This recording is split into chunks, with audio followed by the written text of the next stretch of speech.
Pastor, there's a heavy-duty dude here to see you. So, oh, my. And here's this guy with this thing with a long beard. I went, oh, my. and I had this evangelical church then, and we didn't know what a monk was. I am Orthodox because of a monk. Okay. A former professor in California, University of California. His name was Eugene Rose. Presbyterian all his life, former other things. And when he discovered Orthodoxy, he became a monastic. He became a monk, a very brilliant man. How did I meet him? He came to my door, knocked on my door in my office. You know, I had this evangelical church then, and we didn't know what a monk was. I mean, you know, let's face it, evangelical history stops at the 14th century just about. And they really don't talk about monasticism. Come on, we got to get honest. Yeah, no. They don't talk about fasting. They don't talk about self-denial. They don't talk about the reversing of our passions from negative to positive. They don't talk about where Jesus said, you know, you will fast, when you fast, not if you fast. And so when I met, so monks don't just, the ones that I know. So he knocks on your door. Knocked on my door. One of the ladies from my parish, we had a hippie church, you know, it was a big one, but it's a hippie church. And she says, it was kind of cool. She says, Pastor, there's a heavy-duty dude here to see you. So, oh, my. And here's this guy with this thing with a long beard. I went, oh, my.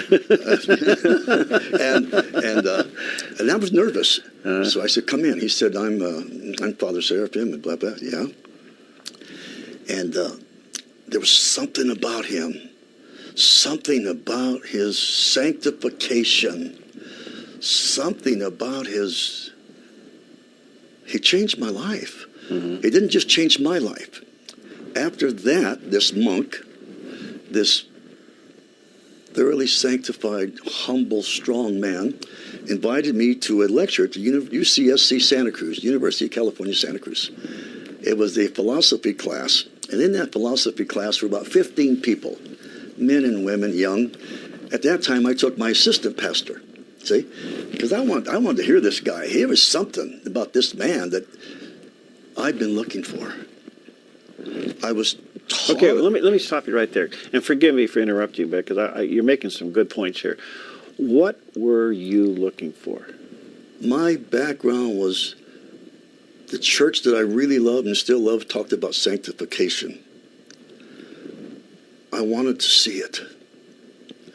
I wanted to see humility. I wanted to see deep humility, deep love for Christ.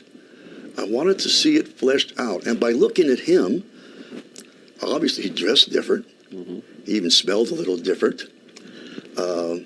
Obviously, he was an intelligent man, but this man has dedicated his entire life to Christ, even the wonderful area of marriage. He even dedicated that. I said, whoa, I want to hear this man. Let's go back when he jumped in my office. This is what he said. I just came from a Christian commune up in Northern California. He said, oh, did they have love? I went, oh. See, he wasn't putting down. No, but love was the key word of the '60s. Yeah, of the hippie movement. Yeah. But Father Seraphim, it was a different kind of love. Yeah. He was a no nonsense. Ooh, he was a no. And so, by the way, I'll just digress a little bit. That church now is Orthodox. That entire church in Northern California, a large church, they became Orthodox. So when we talked a bit, he did something I'll never forget. He threw his arms around me, and he said, stay on the path. God is in this place.